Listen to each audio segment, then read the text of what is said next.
Hey everyone, welcome back to my channel. Today I want to talk about Islam and women. The other day I watched this person on YouTube. Her name is Lubna. Her background is Pakistani.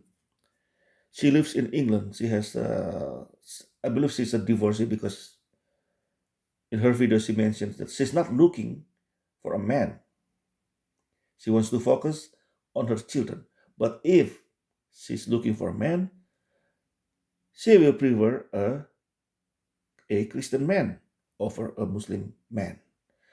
She even mentioned in her video, this video, she's staying away from a devout Muslim man, especially, even though if they're from extended family, because she cannot stand them.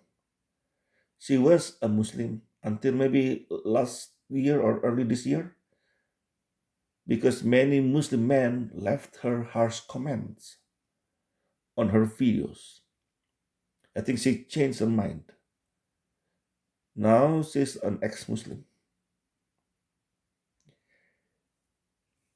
She mentioned how yes, many many bad men in I mean like in Christianity, some men are bad, some men are good.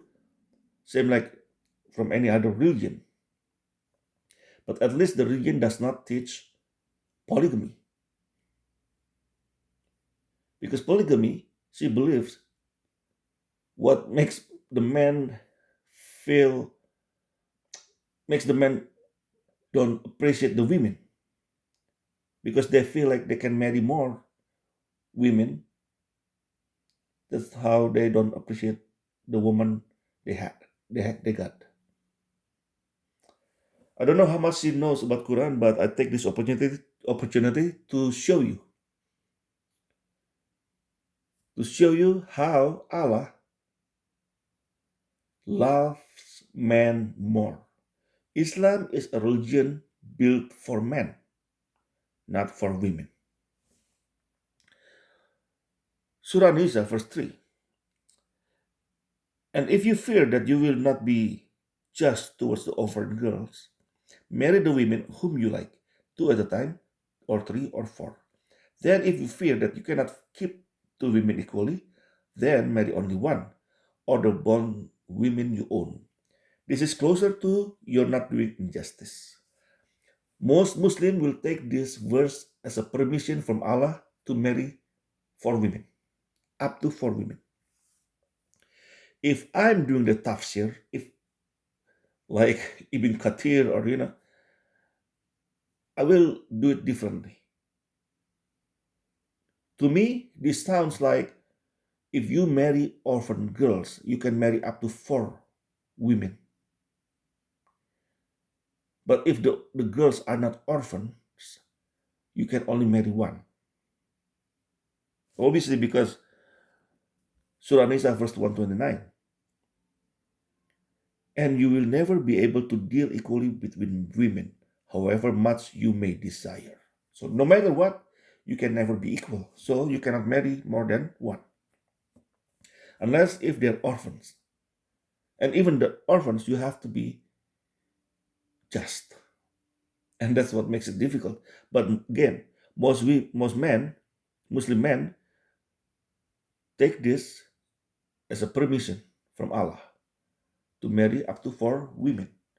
And they will never recite verse 129. No Muslim man will recite this in a mosque, especially.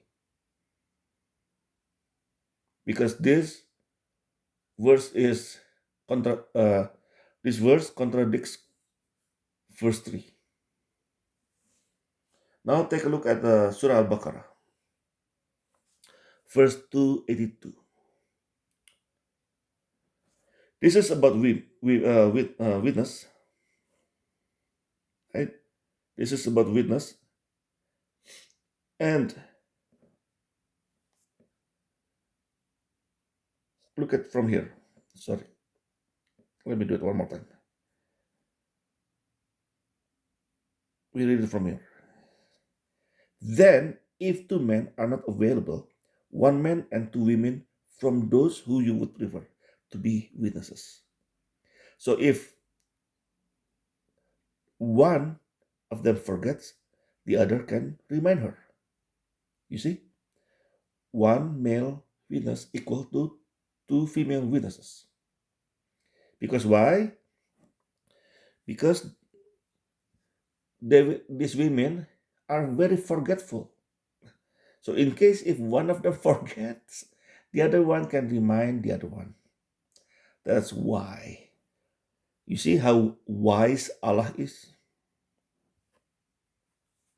And this verse is obviously not not supporting women. This is how why the women in Islam are less, are not equal to men. Doesn't matter what they say. This is their God who says it. So sometimes some Muslims they lie. They try to play with words, especially if they speak English. But you and I, we know better. This is another surah from An-Nisa, verse 11. This is regarding inheritance. If you have one daughter and one son, your son will get 2/3 of your inheritance, and your daughter will get 1/3. This is Surah An-Nisa, verse 11. Let's go to the next one. An-Nisa, verse 24. Let us read. And all married women are forbidden for you except the wives of the disbelievers who come into your possession as born women. This is Allah's decrees for you. So let's say I'm a single Muslim. I'm a single Muslim man. I don't have wife, but I have 30 female slaves. So basically, I can still have sex. As long those female slaves are not Muslims, I can have sex with them all. I cannot have sex with a female slave if that female slave is a Muslim who married to a Muslim man. And then I cannot have sex with her. But if she's a Christian, if she's a Buddhist, a Hindu, a pagan, I can still have sex with her.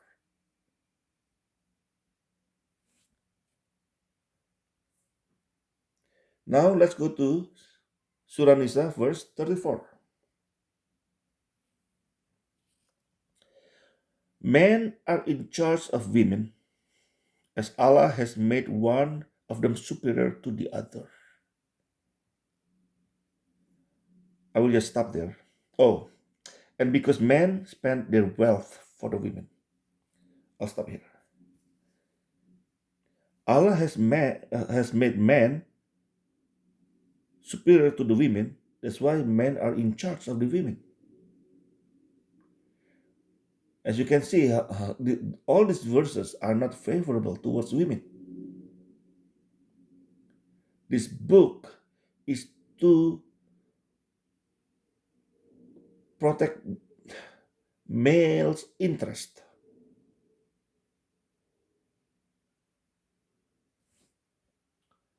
Next one, Surah Al-Ahzab, verse 32. O the wives of the Prophet, you are not like any other women. If you really fear Allah, do not speak softly, lest the one in whose heart is a disease have any inclination, and speak fairly. What does it mean? What is Allah talking about here? Allah told the women, the wife of the Prophet, not to speak softly towards non-mahram, towards a stranger, or just neighbor, they must speak firmly. They cannot speak softly, because if they speak softly, maybe people will fall in love with them, will have dirty thought about them.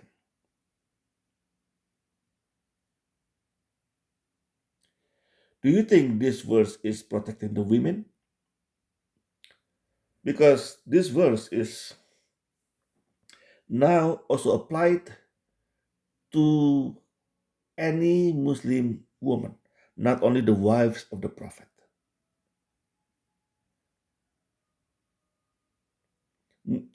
Remember Taliban? They just prohibit women from talking to each other in public. Because why?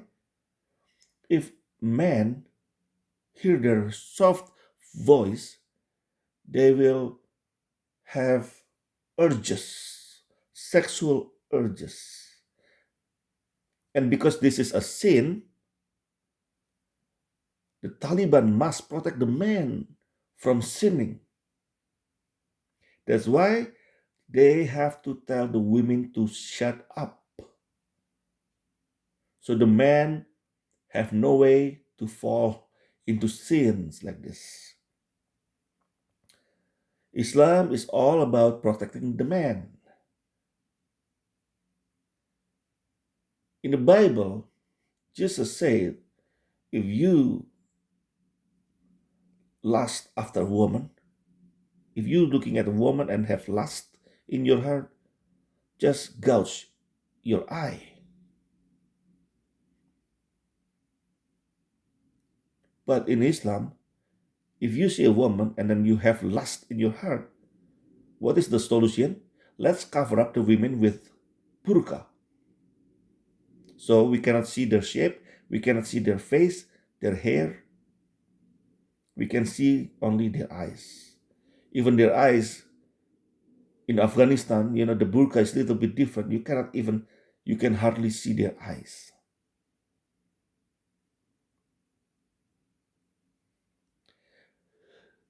Many Muslim men said, or Muslim women even, this is what makes me sad.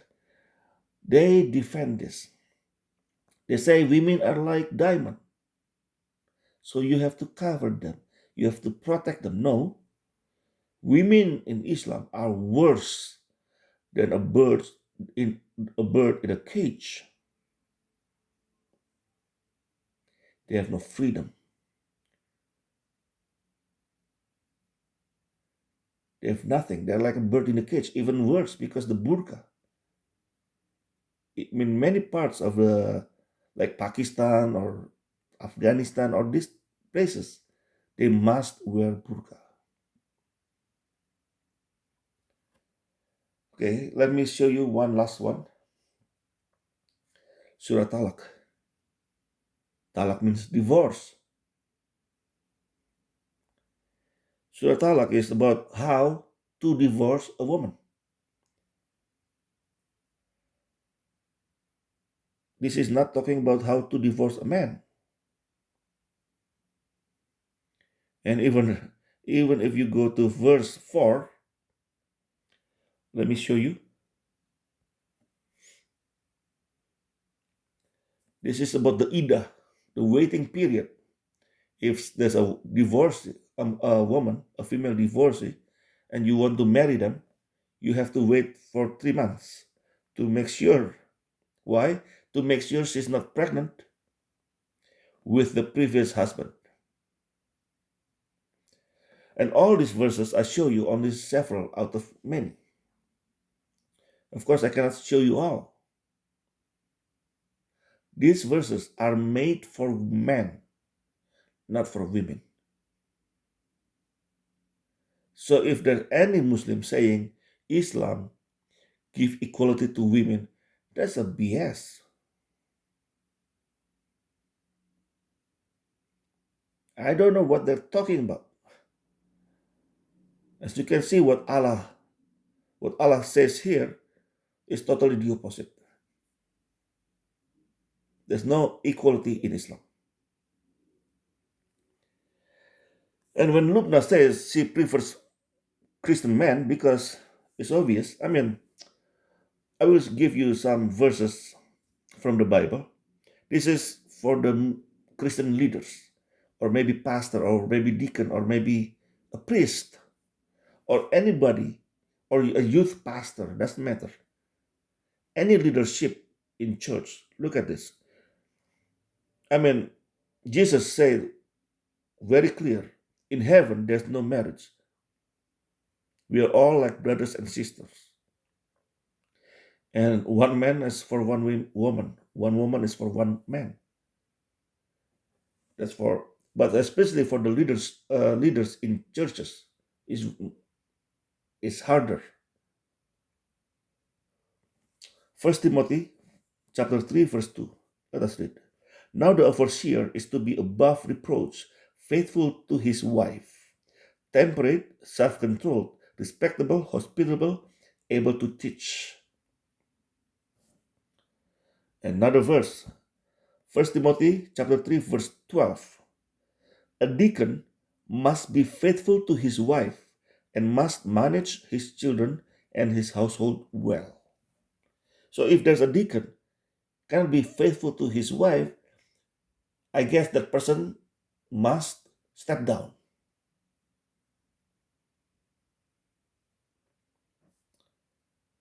Let us read from Titus chapter 1, verse 6. An elder must be blameless, faithful to his wife, a man whose children believe and are not open to the charge of being wild and disobedient. An elder must be faithful, obedient, and not wild. Right? This is from Mark chapter 10, verse 6 to 9. Jesus said, but at the beginning of the creation, God made them male and female. For this reason, a man will leave his father and mother and be united to his wife, and the two will become one flesh. So they are no longer two, but one flesh. Therefore, what God has joined together, let no one separate. This is also a quotation from Genesis. The teaching of Christianity, or the teaching of the Bible, is very clear. One man, one woman. That's why God created one Adam and one Eve. One Adam and one Hawa. Not for Hawas. God did not create Adam, Zainab, Hawa, Siti, Aisha. No. Adam created one man. Adam was created with one woman. God created one man, one woman. Anyway, that's all from me for tonight. Thank you for watching and listening. Whether you're Muslim or Christian, God bless you all. Have a nice life.